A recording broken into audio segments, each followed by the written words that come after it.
এবার বাংলাদেশ চলচ্চিত্র শিল্পী সমিতির নির্বাচনে ভোট দিতে পারছেন না ঢাকা 10 আসনের সংসদ সদস্য চিত্রনায়ক ফেরদৌস আহমেদ ও চিত্রনায়িকা মৌসুমী। দেশের বাহিরে থাকার কারণে তারা ভোট প্রদান করতে পারছেন না। ঢাকা 10 আসনের সংসদ সদস্য চিত্রনায়ক ফেরদৌস আহমেদ বর্তমানে কানাডায় অবস্থান করছেন। সেখান থেকে যাবেন যুক্তরাষ্ট্রে।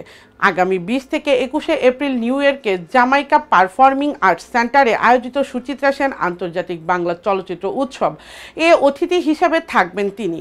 সেখানে তার সঙ্গে অনুষ্ঠানে অংশ নেবেন কলকাতা বাংলা সিনেমার জনপ্রিয় অভিনেত্রী ঋতুপর্ণা সেনগুপ্ত।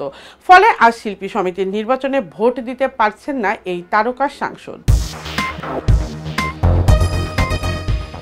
বর্তমানে চিত্রনায়িকা মৌসুমী আমেরিকাতে অবস্থান করছেন। মৌসুমীর মেয়ে ফাইজার লেখাপড়ার জন্য এবছরটা তাকে আমেরিকায় থাকতে হবে।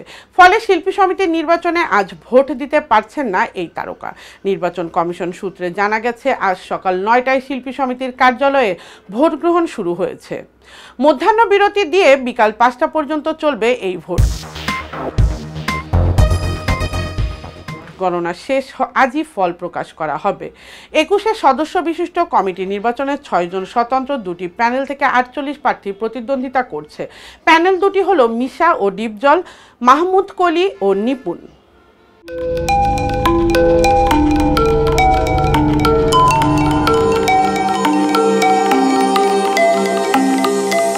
টেক টিভি, দেশ ও দশের কথা বলে।